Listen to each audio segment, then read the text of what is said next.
അങ്ങനെ USS Abraham ലിങ്കനിൽ സൈനികർ ചേരിതിരിഞ്ഞ് അടിയാണെന്നുള്ള വാർത്ത ഇറാനിയൻ വാർത്താ ഏജൻസി ആയിട്ടുള്ള വന പുറത്തുവിട്ടിട്ടുണ്ട്.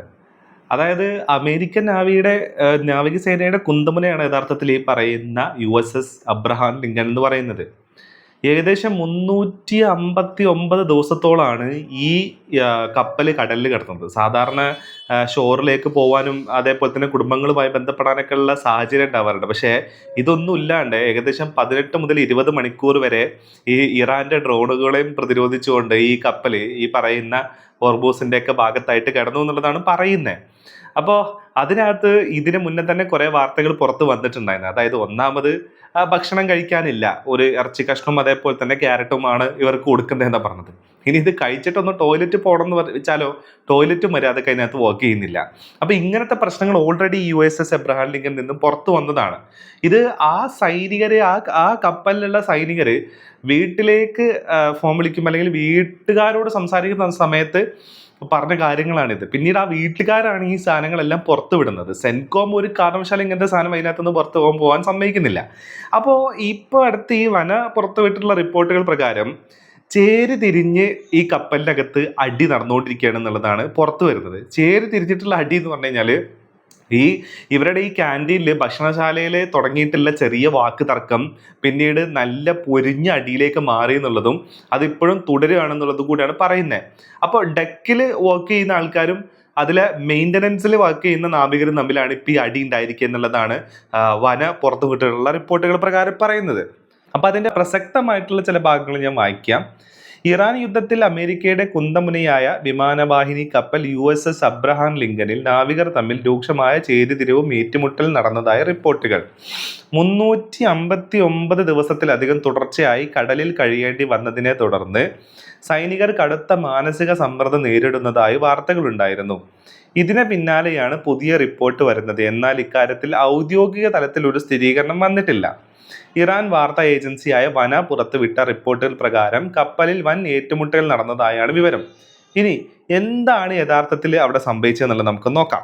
കപ്പലിലെ നിരാശാജനകമായ അന്തരീക്ഷമാണ് ചെറിയ തർക്കത്തിൽ തുടങ്ങി മാരകമായ ചേരിതിരിവിലേക്ക് കാര്യങ്ങളെ എത്തിച്ചതെന്നാണ് റിപ്പോർട്ടിൽ പറയുന്നത്. ഡെക്കിൽ ജോലി ചെയ്യുന്ന നാവികരും മെയിൻ്റനൻസ് വിഭാഗത്തിലെ ജീവനക്കാരും തമ്മിൽ ഭക്ഷണശാലയിലുണ്ടായ വാക്കുതർക്കമാണ് അക്രമത്തിൽ കലാശിച്ചത്. ദിവസങ്ങളായി തുടരുന്ന ഭക്ഷണക്ഷാമം, കുടിവെള്ളത്തിന്റെ കുറവ്, അടഞ്ഞുകിടക്കുന്ന ശൗചാലയങ്ങൾ എന്നിവ കാരണം നാവികർക്കിടയിൽ നിലനിന്നിരുന്ന രോഷം തർക്കത്തിന്റെ തീവ്രത വർദ്ധിച്ചു. വൈകാതെ ഇത് ഇരു വിഭാഗങ്ങളും തമ്മിലുള്ള കയ്യാങ്കളിയായും കപ്പലിലെ മാരകായുധങ്ങൾ വരെ ഉപയോഗിച്ചുള്ള ആക്രമണങ്ങൾ വഴിമാറിയത്. ഇതിനകത്ത് കുറച്ച് പൊടിപ്പന്തുങ്ങലൊക്കെ കയറ്റിയിട്ടുണ്ടാവും കേട്ടോ. എന്നാലും അടി നടന്നു എന്നുള്ളത് ഉണ്ടെന്നുണ്ടെങ്കിൽ കൂടെ ആക്രമണത്തിൽ 7 അമേരിക്കൻ നാവികർക്ക് പരിക്കേറ്റതായിട്ടാണ് ഇറാൻ മാധ്യമങ്ങൾ അവകാശപ്പെടുന്നത്. അപ്പൊ ഇതാണ് അതിന്റെ സംഭവം. അതായത് പ്രീ ഇൻസിഡന്റ് എന്താണെന്ന് ചോദിച്ചു കഴിഞ്ഞാൽ ഇതിന് സാധ്യത വളരെ കൂടുതലാണ് ഇങ്ങനെ ഒരു കാര്യം നടക്കാൻ. അതായത് ഒന്നാമത് അമേരിക്കൻ ആർമിയിലും അതേപോലെ തന്നെ അമേരിക്കക്കകത്ത് തന്നെയുള്ള പ്രധാനപ്പെട്ട വികാരം എന്ന് പറയുന്നത് അമേരിക്കക്ക് ഏതെങ്കിലും തരത്തിലുള്ള ത്രെട്ട് ഉള്ളത് കൊണ്ടല്ല അമേരിക്ക ഇറാനുമായിട്ട് യുദ്ധം ചെയ്യുന്നത് എന്നുള്ളതാണ്. ആ ത്രെട്ട് ഉള്ളതും പ്രശ്നമുള്ളതും യഥാർത്ഥത്തിൽ ഇസ്രായേലിനാണ്. ഇസ്രായേലിന് വേണ്ടിയിട്ടാണ് ഈ ഭക്ഷണവും വെള്ളവും ഇല്ലാണ്ട് ഈ കടലിൽ ഞങ്ങൾ വന്ന് കിടക്കുന്നത് എന്നുള്ള ഒരു കോമൺ വികാരം യഥാർത്ഥത്തിൽ ഈ നാവികർക്കുണ്ട്. അമേരിക്കൻ സൊസൈറ്റിയിലും അതുണ്ട്.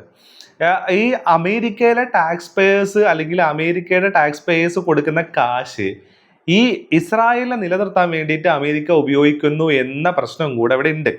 അപ്പൊ ഇതിന്റെ എല്ലാം പശ്ചാത്തലത്തിലാണ് ഈ പറയുന്ന കാര്യങ്ങൾ നമ്മൾ മനസ്സിലാക്കേണ്ടത്. അടി ഉണ്ടായിട്ടുണ്ടോ എന്ന് ചോദിച്ചു കഴിഞ്ഞാൽ അടി, അതേപോലെ തന്നെ അവിടുത്തെ പട്ടാളക്കാർക്ക് ഇതിനോട് രോഷം ഉണ്ടോ എന്ന് ചോദിച്ചു കഴിഞ്ഞാൽ അത്, അതേപോലെ തന്നെ ഇറാനിൽ നിന്നും വരുന്ന കണ്ടിന്യൂസ് ആയിട്ടുള്ള ത്രെട്ട്, അതായത് സൂപ്പർസോണിക്, അതേപോലെ തന്നെ എന്താ പറയുക ബാലിസ്റ്റിക് മിസൈലുകളും ക്രൂയിസ് മിസൈലുകളും അതേപോലെ തന്നെ ഈ ഡ്രോണുകളും എല്ലാം ഉപയോഗിച്ചിട്ടുള്ള ഇറാന്റെ നിരന്തരമായിട്ടുള്ള ത്രെട്ടനിങ്.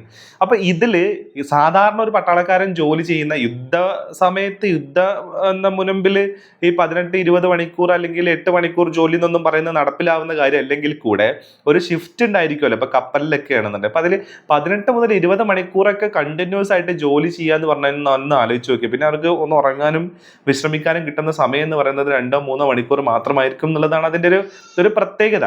അപ്പോൾ ഈ ഒരു സാഹചര്യത്തിൽ പട്ടാളക്കാർക്ക് ഉണ്ടാവുന്ന മാനസികമായിട്ടുള്ള പ്രശ്നങ്ങളൊക്കെ ഒന്ന് ആലോചിച്ച് നോക്കുക. അപ്പോൾ ഇതെല്ലാം വെച്ച് നോക്കുന്ന സമയത്ത് ഇപ്പോൾ വന പുറത്തുവിട്ട ആ റിപ്പോർട്ടിനെ പൂർണ്ണമായും തള്ളിക്കളയണം എന്ന് നമുക്ക് പറയാൻ പറ്റില്ല. കാരണം USS അബ്രഹാം ലിങ്കണിൽ ഓൾറെഡി ഇങ്ങനത്തെ പ്രശ്നങ്ങൾ ഉണ്ടായതാണ്. ഫുഡിന്റെ ലഭ്യത, അതേപോലെ തന്നെ ടോയ്ലറ്റ് വൃത്തിയില്ലാത്ത അവസ്ഥ, അതേപോലെ തന്നെ മറ്റേ വേറൊരു കപ്പലിനകത്ത് തീപിടുത്തം, ഇങ്ങനെയുള്ള പ്രശ്നങ്ങളിലൂടെ ഓൾറെഡി അവർ കടന്നു പോയതാണ്. അപ്പോഴാണ് ഇങ്ങനെ ഒരു വാർത്തയും കൂടെ പുറത്തു വരുന്നത് എന്നുള്ളതാണ്. ഇനിയിപ്പോൾ ഈ അടി തീർക്കലായിരിക്കുമോ അതോ ഇനിയിപ്പോൾ ഹോർമൂസ് ഫ്രീ ആക്കലാണോ അമേരിക്കയുടെ ആദ്യത്തെ മുൻഗണന എന്നുള്ളത് ട്രംപിന്റെ അടുത്ത ഭീഷണിയിൽ നമുക്ക് അറിയാം എന്നുള്ളതാണ്.